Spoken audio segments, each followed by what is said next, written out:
नमस्कार सर्वांना. श्री स्वामी समर्थ. चातुर्मासातील 25 नियम. चातुर्मास म्हणजे हिंदू धर्मशास्त्रानुसार आषाढ शुद्ध एकादशी ते कार्तिक शुद्ध एकादशीपर्यंत हा 4 महिन्याचा काळ असतो.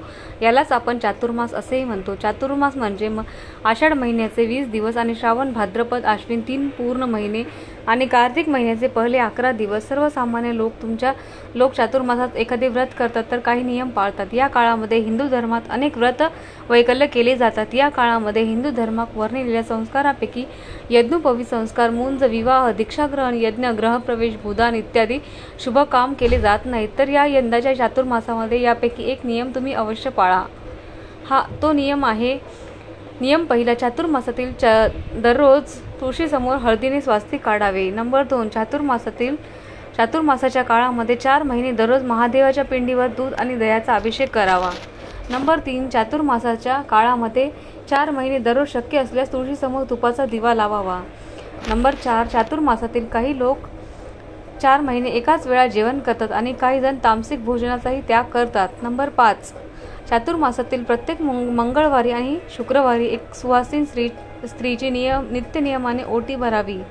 नंबर 6. चातुर्मासातील 4 महिने सुंदरकांड, गीता आणि रामायणाचे पठण करावे. माणसाच्या जीवनासाठी हे खूप फलदायी असते. नंबर 7. गणपतीला लाल फूल म्हणजे तुम्ही जास्वंद देखील वाहू शकता. तुम्ही हे नियम नित्यनेमाने करू शकता. नंबर 8. चातुर्मासातील दान करणे हे विशेष फलदायी मानले जाते. या 4 महिन्यात दान करणे म्हणजे जीवन संरक्षण करणे आरोग्यासाठी फायदेशीर आहे. तसेच या काळामध्ये पितरांसाठी पिंडदान करणे अतिउत्तम. यामुळे काय होतं तर त्यांच्या आत्म्याला शांती मिळते. तसेच या महिन्यात केलेली कोणतीही उपासना साधना लवकर फळप्राप्ती होते. नियम 9. चातुर्मासातील या 4 महिन्यामध्ये तुम्ही गायत्री मंत्राचा 108 वेळा जप नक्की करावा. नियम 10. 4 महिने दररोज पुरुष सूक्त दिवसातून एकदा तरी म्हणावे. तुम्ही किंवा गुरुचरित्रातील 14वा अध्याय दररोज वाचू शकता. खूपच हा प्रभावशाली अध्याय आहे. नंबर 11. चातुर्मासातील भगवान विष्णू निद्रासनात जातात. या दिवसात त्यांची पूजा आराधना करणे अतिशय शुभ. नंबर 11. चातुर्मासातील भगवान विष्णू निद्रासनात जातात. या दिवसामध्ये त्यांची पूजा केल्याने ओम नमो भगवते वासुदेवाय या मंत्राचा जप नक्की करावा. त्यांची कृपा आपल्यावरती राहते. नंबर 12. चातुर्मासातील येणाऱ्या श्रावण महिन्यामध्ये भगवान शंकराची पूजा अर्चना केली जाते. हा श्रावण महिना भगवान शंकराला अतिशय प्रिय मानला जातो. असे म्हटले जाते की जो भक्त खऱ्या मनाने भगवान शंकराची आणि विष्णूची पूजा करतो त्याला आयुष्यातील संकटे कायमचे दूर पळून जातात. नंबर 13. चातुर्मासातील तपश्चर्या आणि भक्तीने अवस्थित राहून दररोज सत्यनारायणाची कथा आणि जप किंवा श्रवण करणे अत्यंत खूप शुभ मानले जाते. नंबर 14. चातुर्मासातील सूर्योदयापूर्वी उठून भगवान विष्णूचे आणि देवी लक्ष्मीची पूजा नक्की करावी. दररोज विष्णू सहस्त्रनामा आणि कनकधारा स्तोत्राचे नक्की पठण करावे. नंबर 15. चातुर्मासाच्या 4 महिन्यामध्ये तुम्ही दररोज भगवद्गीतेचा 1 अध्याय सुद्धा वाचू शकता. याशिवाय तुम्ही स्वामी चरित्रातील क्रमश 3 अध्याय वाचून किंवा 7 अध्याय आवर्जून वाचावे. नंबर 16. चातुर्मासाच्या 4 महिन्यामध्ये दररोज जवळच्या परिसरातील असलेल्या मंदिरामध्ये दररोज प्रदक्षिणा घालाव्यात. नियम 17. चातुर्मासात 4 महिने दररोज तुम्ही महादेवाच्या मंदिरात जाऊन महादेवाच्या पिंडीवर 11, 21 किंवा 108 बेलपत्र व्हावे. तसेच महादेवाच्या पिंडीवर पांढरे फूल अर्पण करावे. हा सुद्धा नियम तुम्ही पाळू शकता. हा नियम नित्यनेमाने केल्यास महादेवाची कृपा आपल्यावरती सदैव राहते. नियम 18. चातुर्मासातील 4 महिने दररोज आपल्या देवघरामध्ये तुपाचा दिवा आवश्यक लावावा. नियम 19. 4 महिने दररोज घरातील देवांना नैवेद्य दाखवावा. तसेच गाईला शुद्ध घास नक्की द्यावा. नियम 20. 4 महिने दररोज विद्यार्थ्यांनी गणपती अथर्वशीर्षाचे पठण करावे. नंबर 21. चातुर्मासातील उपवास, तप, जप, पवित्र नद्यांमध्ये स्नान, दान, पानावर भोजन करणे हे अत्यंत फलदायी मानले जाते. या महिन्यात धार्मिक कार्य केल्यास विशेष फल प्राप्त होते आणि भगवान नारायणाची कृपा सदैव आपल्यावरती राहते. नंबर 22. चातुर्मासातील 4 महिने दररोज श्रीकृष्णाला विष्णू तुळस वाहावी. श्रीकृष्णाला व विष्णूला तुळस वाहावी. नियम 23 चातुर्मासातील प्रत्येक शुक्रवारी श्री सूक्ताचे 11 वेळेत दररोज पठण नित्य नियमाने करावे. नियम 24 चातुर्मासातील या 4 महिन्यात बेलाच्या झाडाखाली दररोज संध्याकाळी आवश्यक तुपाचा दिवा नक्की लावावा. बेलपत्राचे झाड हे महादेवाचे रूप आहे आणि म्हणून त्याची आवश्यक पूजा करावी. या अशा प्रकारे उपासना केल्यास आपल्याला शुभफळ नक्की मिळते. नियम 25 चातुर्मासातील एकच वेळ जेवण करणे हे उत्तम मानले जाते. या 4 महिन्यामध्ये जेवढे तुम्ही सात्विक राहाल तेवढे चांगले. श्रावणात भाजीपाला, भाद्रपदात दही, आश्विनमध्ये दूध आणि कार्तिक महिन्यात डाळीचा त्याग करावा. या काळामध्ये शक्यतो पाण्याचा वापर जास्त करावा. शक्य तितके आपले मन भगवंतात गुंतून ठेवण्याचा प्रयत्न करावा.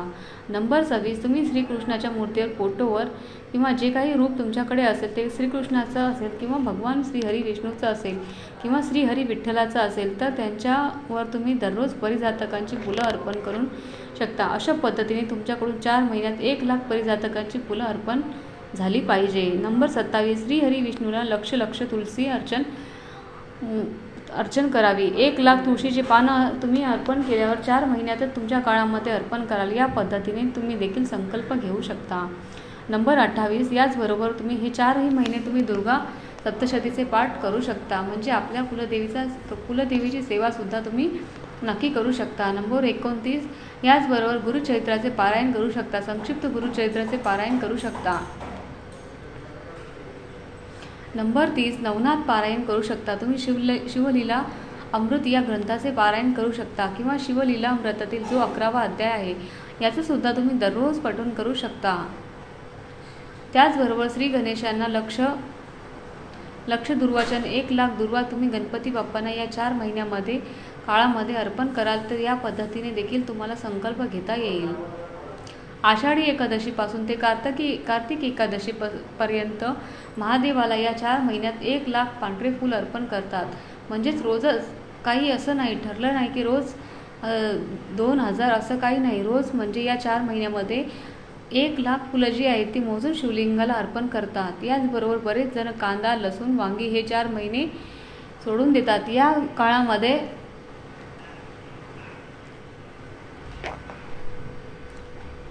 कांदा, लसूण न टाकता जे काही पदार्थ खातात किंवा भाज्या, वरण यांच्यामध्ये कांदा, लसूणचा वापर केला जात नाही. त्याशिवाय जेवण बनवलं जातं आणि ते खाल्लं जातं. त्याचबरोबर वांगीसुद्धा जी आहे ती 4 महिने खात नाहीत.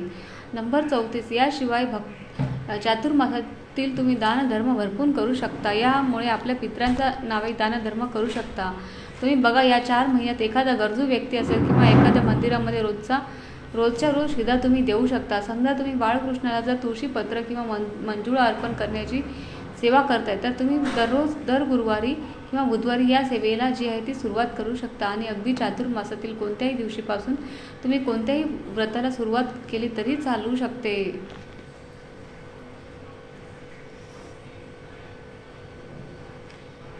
नंबर 36 हे 4 महिने भगवान श्रीहरी विष्णूची सुरुवात प्रभावी सेवामध्ये विष्णू सहस्त्रनाम दररोज तुम्ही पठण करू शकता. आणि विष्णू सहस्त्रनामावली म्हणत तुम्ही आपल्या देवघरातील जी बाळकृष्णाची मूर्ती आहे त्यांना तुळशीपत्र अर्पण करू शकता किंवा पिवळी फुलं जी असतात ती तुम्ही अर्पण करू शकता. नंबर 37 याचबरोबर तुम्हाला जे काही पारायण करण्याची इच्छा आहे, जे काही स्तोत्र मंत्र पठण करण्याची जी इच्छा आहे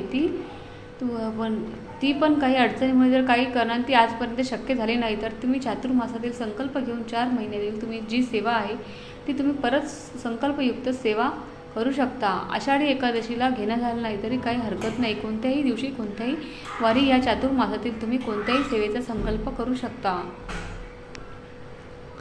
नंबर 38 याचबरोबर या 4 महिन्यामधील हे जे व्रत वैकल्य सेवा उपासना जी आहे ती करण्याला इतकं महत्त्व आहे, जास्त महत्त्व आहे की आवर्जून केल्या जातात. पण अशी शुभ काही कार्य आहेत ती चातुर्मासातील केली जात नाही. त्यापैकी पहिलं म्हणजे की या 4 महिन्यात मुंज केली जात नाही, लग्न केलं जात नाही, यज्ञ केलं जात नाही आणि गृहप्रवेशसुद्धा केला जात नाही. तुम्ही स्वतःचं घर घेतलं असेल आणि गृहप्रवेश करण्याचा विचार करत असाल तर तुम्हाला आषाढी एकादशीपासून ते देव उठणे एकादशीपर्यंत नवीन घरामध्ये वास्तुशांती किंवा गृहप्रवेश करू शकत नाही. तुम्हाला थोडंसं थांबावं लागेल.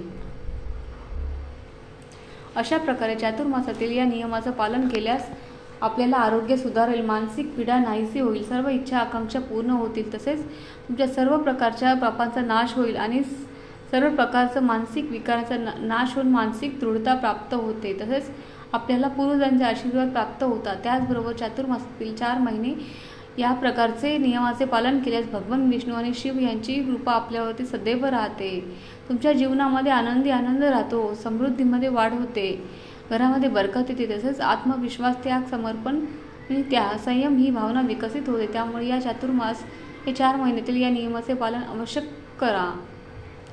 तर तुम्हाला ही माझी आजची महत्त्वपूर्ण माहिती कशी वाटली हे मला कमेंट बॉक्समध्ये नक्की कळवा. अशाच नवीन माहिती जाणून घेण्यासाठी माझ्या चॅनलला नक्की सबस्क्राईब करा. व्हिडिओ आवडला असेल तर व्हिडिओला एक लाईक जरूर करा आणि जास्तीत जास्त लोकांपर्यंत व्हिडिओ शेअर करा.